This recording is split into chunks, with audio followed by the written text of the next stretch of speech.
ಕಸ್ಟಡಿಯಲ್ಲಿದ್ದ ಇಬ್ಬರು ಆತ್ಮಹತ್ಯೆ ಸ್ಥಿತಿಯಲ್ಲಿ ಪತ್ತೆ, ಠಾಣೆಗೆ ಬೆಂಕಿ ಹಚ್ಚಿದ ಗುಂಪು. ಬಿಹಾರದ ಅರಾರಿಯಾ ಜಿಲ್ಲೆಯಲ್ಲಿ ಬಾಲ್ಯ ವಿವಾಹದ ಆರೋಪದಲ್ಲಿ ಬಂಧಿತ ಯುವಕ ಮತ್ತು ಆತನ ಅಪ್ರಾಪ್ತ ಪತ್ನಿ ಕಸ್ಟಡಿಯಲ್ಲಿ ಆತ್ಮಹತ್ಯೆ ಮಾಡಿಕೊಂಡಿದ್ದಾರೆ.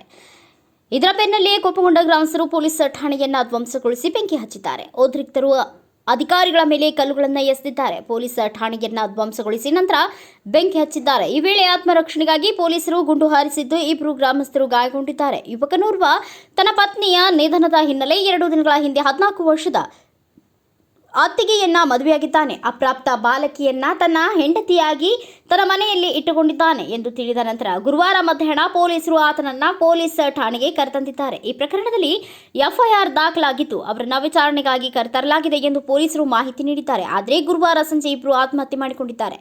ಸುದ್ದಿ ತಿಳಿಯುತ್ತಿದ್ದಂತೆ ಆಕ್ರೋಶಿತ ಗ್ರಾಮಸ್ಥರು ಪೊಲೀಸರ ವಿರುದ್ಧ ಪ್ರತಿಭಟನೆ ಮಾಡಿದ್ದು, ಪೊಲೀಸರು ಥಳಿಸಿದ ನಂತರ ಇಬ್ಬರು ಪೊಲೀಸ್ ಕಸ್ಟಡಿಯಲ್ಲಿ ಸಾವನ್ನಪ್ಪಿದ್ದಾರೆ ಎಂದು ಆರೋಪಿಸಿ ಪೊಲೀಸ್ ಅಧಿಕಾರಿಗಳ ಮೇಲೆ ಕಲ್ಲು ತೂರಾಟ ನಡೆಸಿದ್ದಾರೆ. ಬಳಿಕ ಪೊಲೀಸ್ ಠಾಣೆಯನ್ನ ಧ್ವಂಸ ಮಾಡಿ ಬೆಂಕಿ ಹಚ್ಚಿದ್ದಾರೆ. ಉದ್ರಿಕ್ತ ಗುಂಪನ್ನ ಚದುರಿಸಲು ಲಾಠಿ ಪ್ರಹಾರ ನಡೆಸಿದ್ದ ಪೊಲೀಸರು ಬಳಿಕ ಗಾಳಿಯಲ್ಲಿ ಗುಂಡುಗಳನ್ನು ಹಾರಿಸಿದ್ದು, ಈ ವೇಳೆ ಇಬ್ಬರು ಗಾಯಗೊಂಡಿದ್ದಾರೆ. ಕಲ್ಲು ತೂರಾಟದಿಂದ ಅರಾರಿಯಾ ಎಎಸ್ಪಿ ಸೇರಿದಂತೆ 6 ಪೊಲೀಸರು ಗಾಯಗೊಂಡಿದ್ದಾರೆ. ಅವರಲ್ಲಿ ಇಬ್ಬರಿಗೆ ಗಂಭೀರ ಗಾಯಗಳಾಗಿವೆ. ಪೊಲೀಸ್ ಠಾಣೆಯೊಳಗಿನ ಸಿಸಿಟಿವಿ ವಿಡಿಯೋ ಜೈಲಿನ ಸೆಲ್ನ ಒಳಗಿನಿಂದ ಯುವಕ ಬಟ್ಟೆಯನ್ನ ಬಳಸಿ ನೇಣು ಬಿಗಿದುಕೊಂಡಿರುವುದನ್ನು ತೋರಿಸಿದೆ. ಸ್ಥಳಕ್ಕೆ ವಿವಿಧ ಠಾಣೆಗಳ ಹಿರಿಯ ಪೊಲೀಸ್ ಅಧಿಕಾರಿಗಳು ಭೇಟಿ ನೀಡಿ ಪರಿಸ್ಥಿತಿಯನ್ನು ಹತೋಟಿಗೆ ತಂದಿದ್ದಾರೆ. ಸದ್ಯ ಪರಿಸ್ಥಿತಿ ನಿಯಂತ್ರಣದಲ್ಲಿದೆ.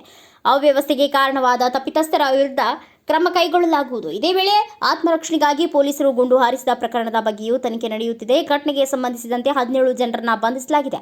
ಸಿಸಿಟಿವಿ ದೃಶ್ಯಾವಳಿಗಳ ನೆರವಿನಿಂದ ಇತರರನ್ನ ಗುರುತಿಸಲಾಗುತ್ತಿದೆ ಎಂದು ಎಸ್ಪಿ ಅಮಿತ್ ರಂಜನ್ ತಿಳಿಸಿದ್ದಾರೆ.